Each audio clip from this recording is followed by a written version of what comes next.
नमस्कार भक्त हो, आपल्या सर्वांचे आपल्या भक्तिमय परिवारात मनःपूर्वक स्वागत आहे.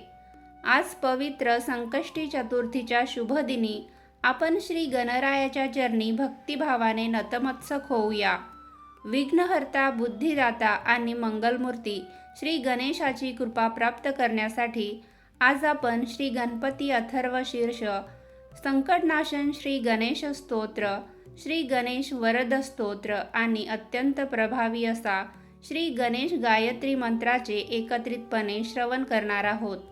असे मानले जाते की संकष्टी चतुर्थीच्या दिवशी श्रद्धा आणि विश्वासाने श्री गणेशाची उपासना केल्यास जीवनातील विघ्ने दूर होतात, मनोकामना पूर्ण होतात आणि सुखसमृद्धी, बुद्धी व यशाची प्राप्ती होते. चला तर मग पूर्ण श्रद्धा, शांत मन आणि अखंड भक्तिभावाने श्री गणरायाचे स्मरण करूया. श्री गणपती अथर्व शीर्ष. ओम भद्रं कर्णेभिः शृणुयाम देवाः, भद्रं पश्येमाक्षभिर्यजत्राः, स्थिरै अंगै तुष्टुवांसः तनूभिः, व्यशेम देवहितं यदायुः. ओम स्वस्ति न इंद्रो वृद्धश्रवाः, स्वस्ति नः पूषा विश्ववेदाः, स्वस्ति नस्तार्क्ष्यो अरिष्टनेमिः, स्वस्ति नो बृहस्पतिर्दधातु. ओम शांति शांति शांतिः. ओम नमस्ते गणपतये, त्वमेव प्रत्यक्षं तत्त्वमसि, त्वमेव केवलं कर्तासि, त्वमेव केवलं धर्तासि, त्वमेव केवलं हर्तासि, त्वमेव सर्वं खल्विदं ब्रह्मासि, त्वं साक्षादात्मासि नित्यं. ऋतं वच्मि सत्यं वच्मि, अवत्वं माम अववक्तारम् अवश्रोतारम् अवदातारम् अवधातारम् अवानुचानमवशिष्यम् अवपश्चातात अवपुरस्तात अवोत्तरातात अवदक्षिणातात अवचोर्ध्वातात अवाधरातात सर्वतो मां पाहि पाहि समन्तात्. त्वं वाङ्मयस्त्वं चिन्मयः, त्वं आनन्दमयस्त्वं ब्रह्ममयः, त्वं सच्चिदानन्दाद्वितीयोऽसि, त्वं प्रत्यक्षं ब्रह्मासि, त्वं ज्ञानमयो विज्ञानमयोऽसि. सर्वजगदिदं त्वत्तो जायते, सर्वजगदिदं त्वत्तस्तिष्ठति, सर्वं जगदिदं त्वयि लयमेष्यति, सर्वं जगदिदं त्वयि प्रत्येति. त्वं भूमिरापो नलो नीलो नभः, त्वं चत्वारि वाक्पदानि, त्वं गुणत्रयातीतः, त्वं देहत्रयातीतः, त्वं कालत्रयातीतः, त्वं मूलाधारस्थितोऽसि नित्यं. त्वं शक्तित्रयात्मकः, त्वां योगिनो ध्यायन्ति नित्यं. त्वं ब्रह्मा, त्वं विष्णुस्त्वं रुद्रस्त्वम् इन्द्रस्त्वम् अग्निस्त्वं वायुस्त्वं सूर्यस्त्वं चन्द्रमास्त्वं ब्रह्म भूर्भुवः स्वरोम. गणादिं पूर्वमुच्चार्य वर्णादिं तदनन्तरम् अनुस्वारः परतरः अर्धेन्दुलसितं तारेणं रुद्धम्. एतत्तव मनुस्वरूपं गकारः पूर्वरूपम्, अकारो मध्यमरूपम्, अनुस्वारश्चान्त्यरूपम्, बिन्दुररुत्तरूपं, नादसन्धानं संहितासन्धि. शेषा गणेशविद्या गणकः ऋषिः, निच्छ्रुतगायत्री छन्दः गणपतिर्देवता. ॐ गण गणपतये नमः. ॐ एकदन्ताय विद्महे वक्रतुण्डाय धीमहि तन्नो दन्तिः प्रचोदयात्. एकदन्तं चतुर्हस्तं पाशमङ्कुशधारिणं, रदं च वरदं हस्तैर्बिभ्राणं मूषकध्वजम्, रक्तं लम्बोदरं शूर्पकर्णकं रक्तवाससं, रक्तगन्धानुलिप्ताङ्गं रक्तपुष्पैः सुपूजितं, भक्तानुकम्पिनं देवं जगत्कारणमच्युतम्.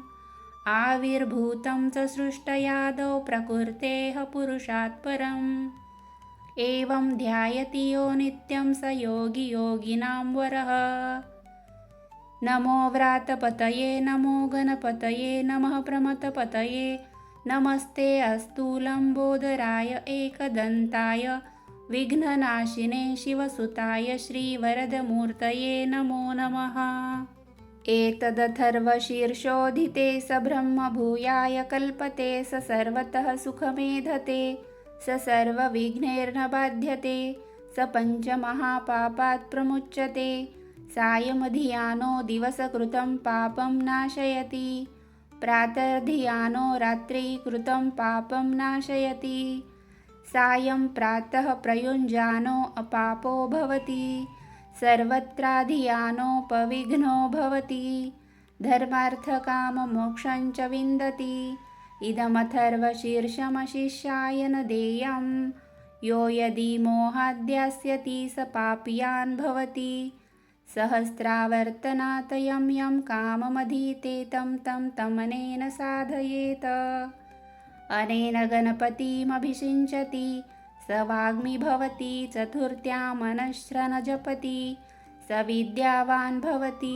इत्यर्थर्वणवाक्यं ब्रह्माद्यावरणं विद्यात् न बिभेति कदाचनेति यो दुर्वाङ्कुरैर्यजति स वैश्रवणोपमो भवति यो लाजैर्यजति स यशोवान् भवति स मेधावान् भवति यो मोदकसहस्रेण यजति स वाञ्छितफलमवाप्नोति यः साज्यसमिद्धिर्यजति स सर्वं लभते स सर्वं लभते अष्टौ ब्राह्मणान् सम्यग्राहयित्वा सूर्यवर्चस्वी भवति सूर्यग्रहे महानद्यां प्रतिमासन्निधौ वा जपत्वा सिद्धमन्त्रो भवति महाविघ्नात् प्रमुच्यते महादोषात् प्रमुच्यते महापापात् प्रमुच्यते स सर्वं विद्भवति स सर्वं विद्भवति यः एवं वेद इत्युपनिषत्। ॐ भद्रं कर्णेभिः शृणुयाम देवाः भद्रं पश्येमाक्षभिर्यजत्राः स्थिरैः अङ्गैः तुष्टुवांसः तनूभिः व्यशेम देवहितं यदायुः। ॐ स्वस्ति न इन्द्रो वृद्धश्रवाः स्वस्ति नः पूषा विश्ववेदाः स्वस्ति न साक्षो अरिष्टनेमिः स्वस्ति नो बृहस्पतिर्दधातु। ॐ सहनाववतु सहनो भुनक्तु सह वीर्यं करवावहै तेजस्विनावधीतमस्तु मा विद्विषावहै।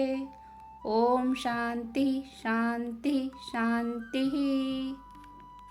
संकटनाशन श्री गणेश स्तोत्र। श्री गणेशाय नमः। नारद उवाच प्रणम्य शिरसा देवं गौरीपुत्रं विनायकं भक्तावासं स्मरे नित्यम् आयुः कामार्थसिद्धये।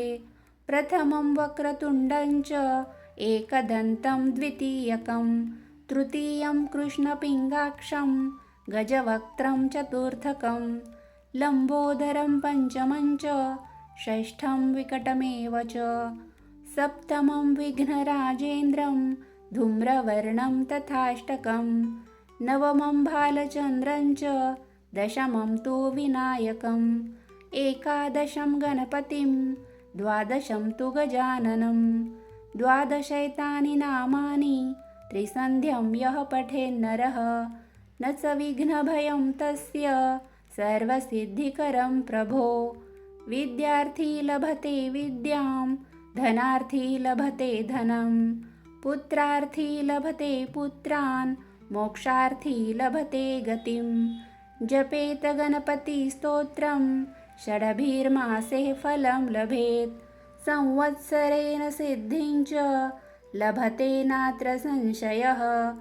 अष्टभ्यो ब्राह्मणेभ्यश्च लिखित्वा यः समर्पयेत् तस्य विद्या भवेत् सर्वा गणेशस्य प्रसादतः। इति श्रीनारदपुराणे संकटनाशनं श्रीगणेशस्तोत्रं सम्पूर्णम्। श्रीगणेशवरदस्तोत्र।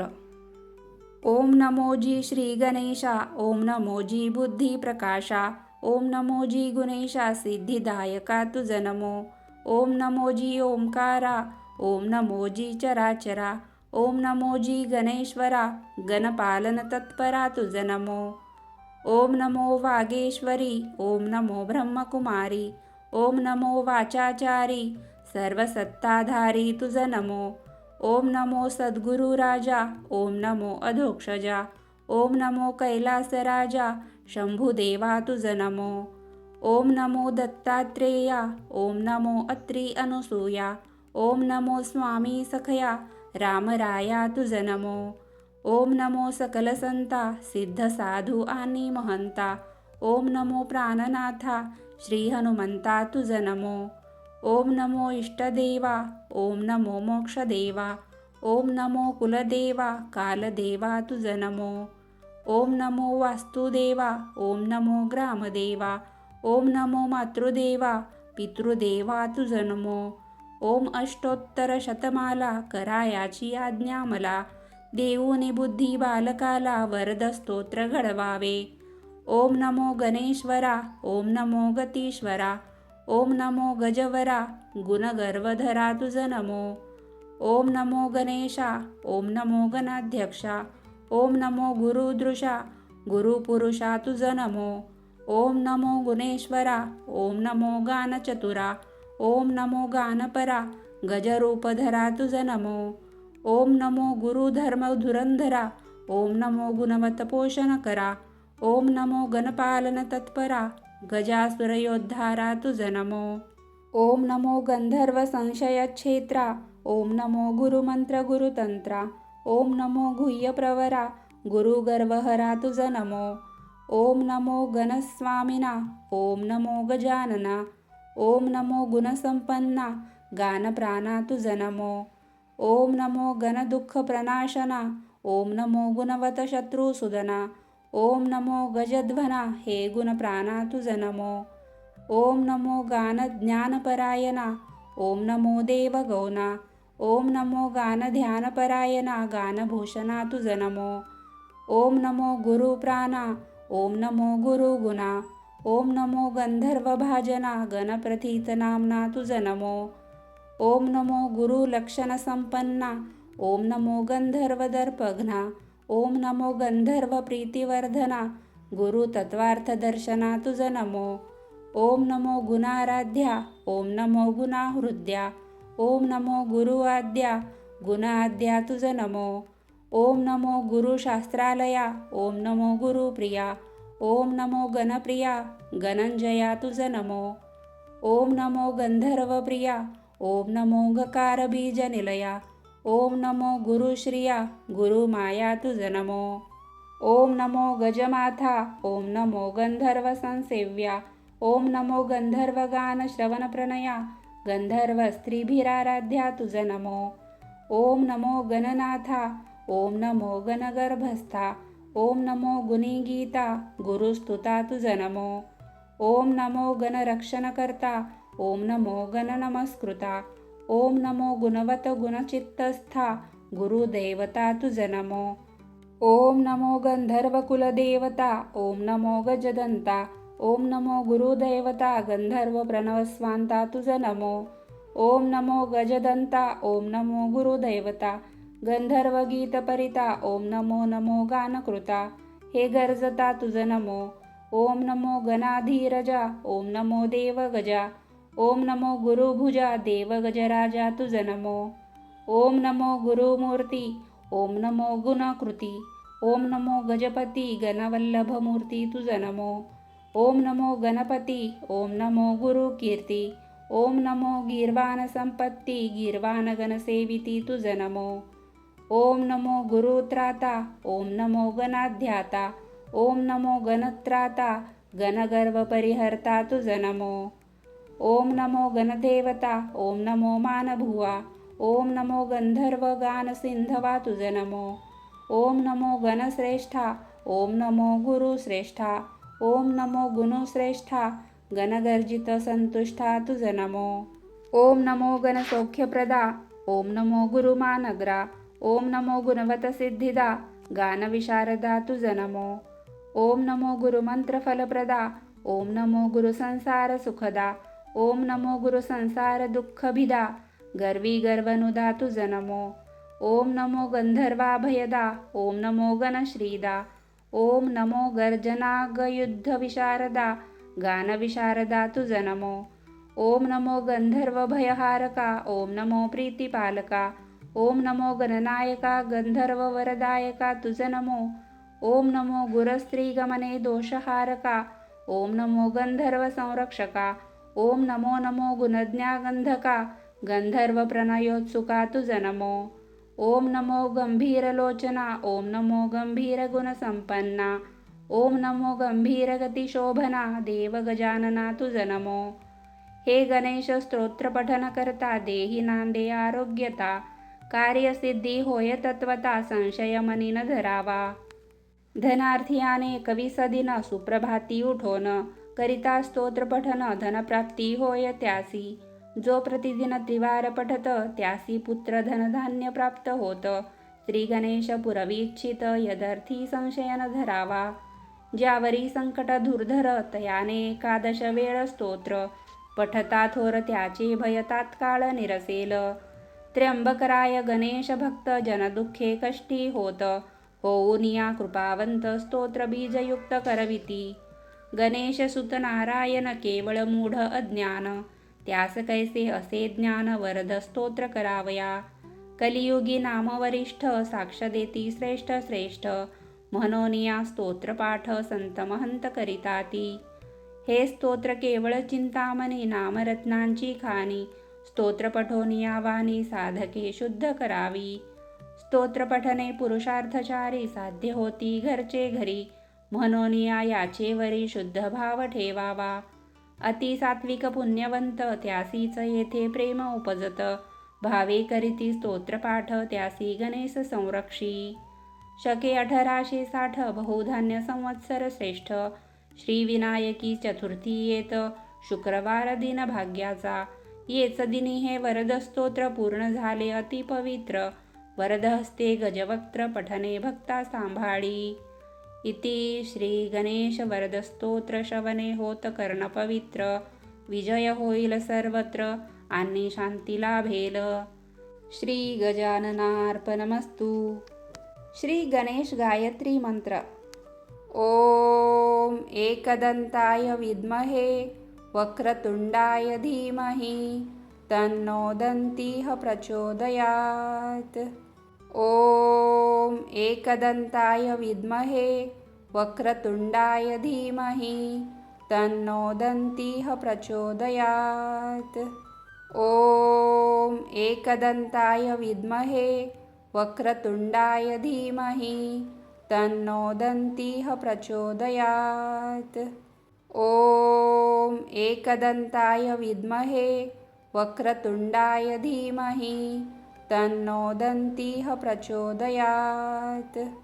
ओम एकदंताय विद्महे वक्रतुंडाय धीमहि तन्नो दन्तिः प्रचोदयात्. ओम एकदंताय विद्महे वक्रतुंडाय धीमहि तन्नो दन्तिः प्रचोदयात्. ओम एकदंताय विद्महे वक्रतुंडाय धीमहि तन्नो दन्तिः प्रचोदयात्. ओम एकदंताय विद्महे वक्रतुंडाय धीमहि तन्नो दन्तिः प्रचोदयात्. ओम एकदंताय विद्महे वक्रतुंडाय धीमहि तन्नो दन्तिः प्रचोदयात्. ओम एकदंताय विद्महे वक्रतुंडाय धीमहि तन्नो दन्तिः प्रचोदयात्. ओम एकदंताय विद्महे वक्रतुंडाय धीमहि तन्नो दन्तिः प्रचोदयात्. ओम एकदंताय विद्महे वक्रतुंडाय धीमहि तन्नो दन्तिः प्रचोदयात्. ॐ एकदन्ताय विद्महे वक्रतुण्डाय धीमहि तन्नो दन्तिः प्रचोदयात्। ॐ एकदन्ताय विद्महे वक्रतुण्डाय धीमहि तन्नो दन्तिः प्रचोदयात्। ॐ एकदन्ताय विद्महे वक्रतुण्डाय धीमहि तन्नो दन्तिः प्रचोदयात्। ॐ एकदन्ताय विद्महे वक्रतुण्डाय धीमहि तन्नो दन्तिः प्रचोदयात्। ॐ एकदन्ताय विद्महे वक्रतुण्डाय धीमहि तन्नो दन्तिः प्रचोदयात्। ॐ एकदन्ताय विद्महे वक्रतुण्डाय धीमहि तन्नो दन्तिः प्रचोदयात्। ॐ एकदन्ताय विद्महे वक्रतुण्डाय धीमहि तन्नो दन्तिः प्रचोदयात्। ॐ एकदन्ताय विद्महे वक्रतुण्डाय धीमहि तन्नो दन्तिः प्रचोदयात्। ॐ एकदन्ताय विद्महे वक्रतुण्डाय धीमहि तन्नो दन्तिः प्रचोदयात्। ॐ एकदन्ताय विद्महे वक्रतुण्डाय धीमहि तन्नो दन्तिः प्रचोदयात्। ॐ एकदन्ताय विद्महे वक्रतुण्डाय धीमहि तन्नो दन्तिः प्रचोदयात्। ॐ एकदन्ताय विद्महे वक्रतुण्डाय धीमहि तन्नो दन्तिः प्रचोदयात्। ॐ एकदन्ताय विद्महे वक्रतुण्डाय धीमहि तन्नो दन्तिः प्रचोदयात्। ॐ एकदन्ताय विद्महे वक्रतुण्डाय धीमहि तन्नो दन्तिः प्रचोदयात्। ॐ एकदन्ताय विद्महे वक्रतुण्डाय धीमहि तन्नो दन्तिः प्रचोदयात्। ॐ एकदन्ताय विद्महे वक्रतुण्डाय धीमहि तन्नो दन्तिः प्रचोदयात्। ॐ एकदन्ताय विद्महे वक्रतुण्डाय धीमहि तन्नो दन्तिः प्रचोदयात्। ॐ एकदन्ताय विद्महे वक्रतुण्डाय धीमहि तन्नो दन्तिः प्रचोदयात्। ॐ एकदन्ताय विद्महे वक्रतुण्डाय धीमहि तन्नो दन्तिः प्रचोदयात्। ॐ एकदन्ताय विद्महे वक्रतुण्डाय धीमहि तन्नो दन्तिः प्रचोदयात्। ॐ एकदन्ताय विद्महे वक्रतुण्डाय धीमहि तन्नो दन्तिः प्रचोदयात्। ॐ एकदन्ताय विद्महे वक्रतुण्डाय धीमहि तन्नो दन्तिः प्रचोदयात्। ॐ एकदन्ताय विद्महे वक्रतुण्डाय धीमहि तन्नो दन्तिः प्रचोदयात्। ॐ एकदन्ताय विद्महे वक्रतुण्डाय धीमहि तन्नो दन्तिः प्रचोदयात्। ॐ एकदन्ताय विद्महे वक्रतुण्डाय धीमहि तन्नो दन्तिः प्रचोदयात्। ॐ एकदन्ताय विद्महे वक्रतुण्डाय धीमहि तन्नो दन्तिः प्रचोदयात्। ॐ एकदन्ताय विद्महे वक्रतुण्डाय धीमहि तन्नो दन्तिः प्रचोदयात्। ॐ एकदन्ताय विद्महे वक्रतुण्डाय धीमहि तन्नो दन्तिः प्रचोदयात्। ॐ एकदन्ताय विद्महे वक्रतुण्डाय धीमहि तन्नो दन्तिः प्रचोदयात्। ॐ एकदन्ताय विद्महे वक्रतुण्डाय धीमहि तन्नो दन्तिः प्रचोदयात्। ॐ एकदन्ताय विद्महे वक्रतुण्डाय धीमहि तन्नो दन्तिः प्रचोदयात्। ॐ एकदन्ताय विद्महे वक्रतुण्डाय धीमहि तन्नो दन्तिः प्रचोदयात्। ॐ एकदन्ताय विद्महे वक्रतुण्डाय धीमहि तन्नो दन्तिः प्रचोदयात्।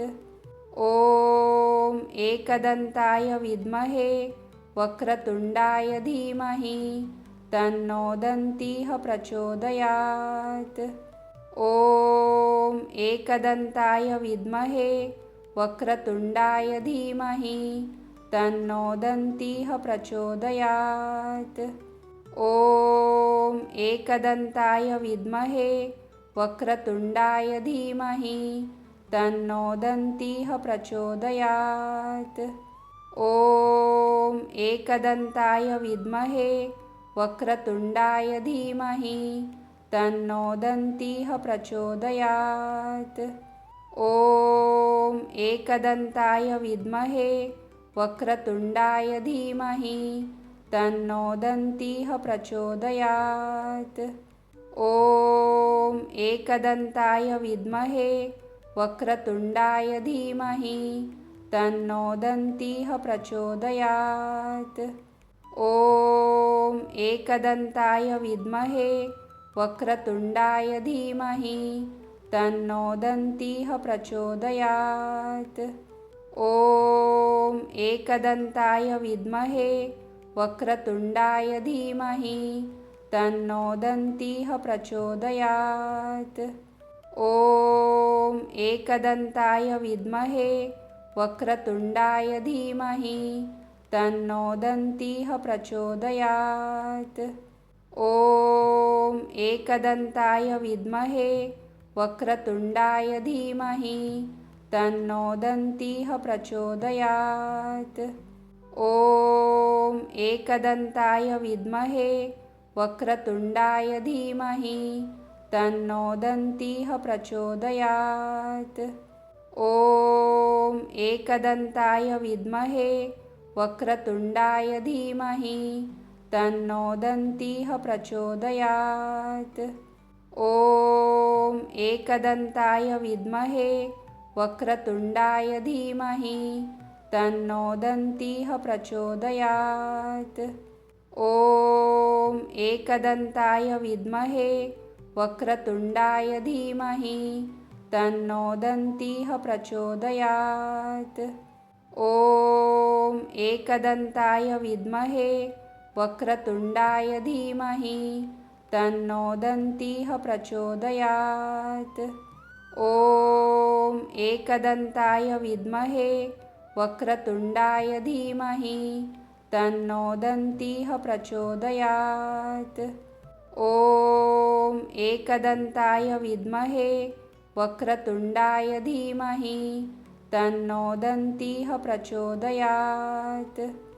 ॐ एकदन्ताय विद्महे वक्रतुण्डाय धीमहि तन्नो दन्तिः प्रचोदयात्। ॐ एकदन्ताय विद्महे वक्रतुण्डाय धीमहि तन्नो दन्तिः प्रचोदयात्। ॐ एकदन्ताय विद्महे वक्रतुण्डाय धीमहि तन्नो दन्तिः प्रचोदयात्। ॐ एकदन्ताय विद्महे वक्रतुण्डाय धीमहि तन्नो दन्तिः प्रचोदयात्। ॐ एकदन्ताय विद्महे वक्रतुण्डाय धीमहि तन्नो दन्तिः प्रचोदयात्। ॐ एकदन्ताय विद्महे वक्रतुण्डाय धीमहि तन्नो दन्तिः प्रचोदयात्। ॐ एकदन्ताय विद्महे वक्रतुण्डाय धीमहि तन्नो दन्तिः प्रचोदयात्। ॐ एकदन्ताय विद्महे वक्रतुण्डाय धीमहि तन्नो दन्तिः प्रचोदयात्।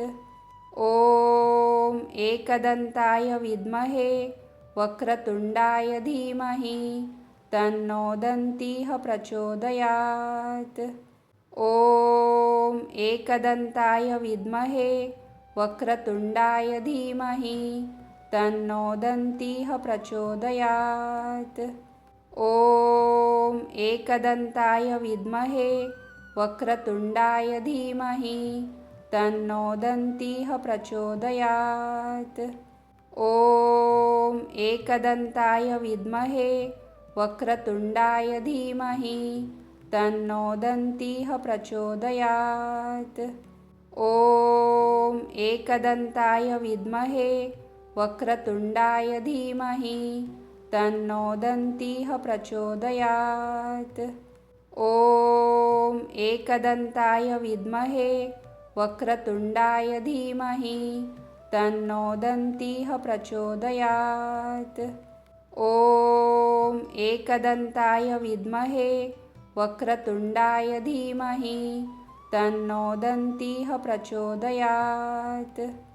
ॐ एकदन्ताय विद्महे वक्रतुण्डाय धीमहि तन्नो दन्तिः प्रचोदयात्।